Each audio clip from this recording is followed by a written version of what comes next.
Hello guys, ഇന്നത്തെ നമ്മുടെ video നോക്കാൻ പോകുന്നത് അടുത്ത മാസം നടക്കാൻ പോകുന്ന ഒരു ക്ലാഷ് റിലീസിനെ കുറിച്ചാണ്. വിജയുടെ ജനനായകനും ശിവകാർത്തികന്റെ പരാശക്തി രണ്ടും ഒരു ദിവസത്തെ വ്യത്യാസമുണ്ട്. ജനനായകൻ ജനുവരി 9-നും പരാശക്തി ജനുവരി 10-നുമാണ്. പക്ഷേ ഈ ക്ലാഷ് റിലീസ് തമിഴ് സിനിമയെ അടയാളപ്പെടുത്തും. അതിന് പ്രധാന കാരണം എന്താണെന്ന് വെച്ചാൽ, ഭാവിയിൽ ഇത് പറയപ്പെടാൻ പോകുന്നത് വിജയുടെ അവസാന ചിത്രം ശിവകാർത്തികന്റെ ഒപ്പം ക്ലാഷ് റിലീസ് ആയിരുന്നു എന്നായിരിക്കും, അല്ലെങ്കിൽ ശിവകാർത്തികന്റെ 25ാമത്തെ ചിത്രം വിജയുടെ ഒപ്പം ക്ലാഷ് റിലീസ് ആയിരുന്നു എന്നായിരിക്കും. പക്ഷേ ഈ ക്ലാഷ് റിലീസ് പ്രഖ്യാപിച്ചപ്പോൾ തുടങ്ങി സോഷ്യൽ മീഡിയ ശിവകാർത്തികന് ഒരുപാട് ട്രോളൊക്കെ കിട്ടുന്നുണ്ട്. എന്തിന്? ഒരു കാര്യമില്ല.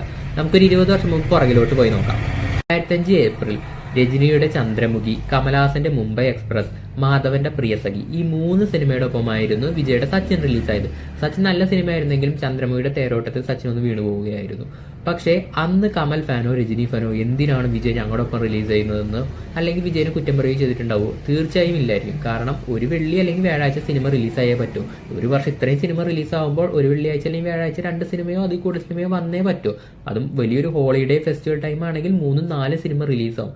ഇപ്പൊ പൊങ്കൽ പോലൊരു വലിയൊരു ഹോളിഡേ കിട്ടുമ്പോൾ എന്തായാലും ഒന്നിൽ കൂടുതൽ സിനിമ റിലീസാവും. അന്ന് വിജയ് രജനി കമലിനെതിരെ ക്ലാഷ് വെച്ചു, ഇന്ന് വിജയ്ക്കെതിരെ ശിവകാർത്തികൻ വെക്കുന്നു. അത്രയേ ഉള്ളൂ. ഇനി ശിവകാർത്തികന്റെ വളർച്ച നോക്കാം. ഒരിക്കൽ ശിവകാർത്തികന്റെ അമ്മ പറഞ്ഞു, ഞാൻ ചന്ദ്രമുഖി സിനിമ തിയേറ്ററിൽ കാണാൻ പോയപ്പോൾ അവിടെ രജനീകാന്തിന്റെ ഒരു ഫ്ലെക്സിൽ രജനി രസികൻ ശിവകാർത്തികൻ എന്നൊരു ഫ്ലെക്സ് കണ്ടിരുന്നു. അത് തന്റെ മോൻ വെച്ചതാണെന്ന് എനിക്ക് അന്ന് മനസ്സിലായി എന്ന് പറഞ്ഞിരുന്നു. അന്ന് ചന്ദ്രമുഖിയുടെ ഒപ്പം ക്ലാഷ് റിലീസ് വന്ന ചിത്രമാണ് മുംബൈ എക്സ്പ്രസ്. അതിലെ നായകൻ കമലഹാസൻ. അന്ന് ആ ഫ്ലെക്സ് വെച്ച പയ്യൻ ഇന്ന് അതേ കമലഹാസന്റെ പ്രൊഡക്ഷൻ ഹൗസിലെ ഏറ്റവും വലിയ വിജയ ചിത്രങ്ങളായ അമരൻ എന്ന സിനിമയിലെ നായകനായി മാറി. അതേ ചന്ദ്രമുഖിയുടെ ഒപ്പം ക്ലാഷ് റിലീസ് വന്ന ചിത്രമായിരുന്നു സച്ചിൻ. അതിലെ നായകൻ വിജയ്. അന്ന് ആ ഫ്ലെക്സ് വെച്ച അതേ പയ്യൻ ഇന്ന് വിജയ്ക്കൊപ്പം ക്ലാഷ് റിലീസിൽ പരാശക്തി എന്ന ചിത്രവുമായി വരുന്നു. ഇതാണ് ശിവകാർത്തികന്റെ ഒരു വളർച്ച എന്ന് പറയുന്നത്.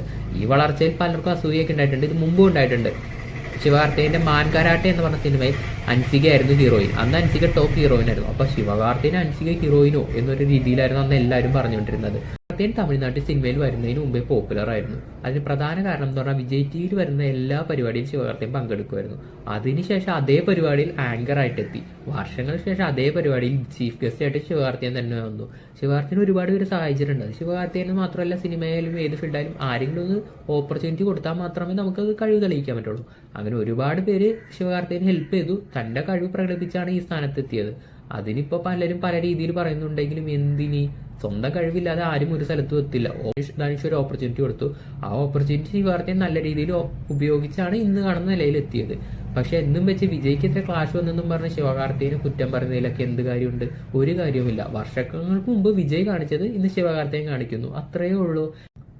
വിജയ്ക്ക് കിട്ടേണ്ട കളക്ഷൻ വിജയ്ക്കും, ശിവകാർത്തികന് കിട്ടേണ്ട കളക്ഷൻ ശിവകാർത്തികനും കിട്ടും. 2 സിനിമയെ കുറിച്ച് നമ്മുടെ ചാനലിൽ റിവ്യൂ പറയുന്നതായിരിക്കും. അപ്പോൾ അത് രണ്ടും നിങ്ങൾക്ക് അറിയണമെന്നുണ്ടെങ്കിൽ ചാനൽ സബ്സ്ക്രൈബ് ചെയ്ത് അടുത്തുള്ള ബെല്ലൈക്കൺ ക്ലിക്ക് ചെയ്ത് വെച്ചോ. അടുത്ത വീഡിയോയിൽ ഉടനെ കാണാം.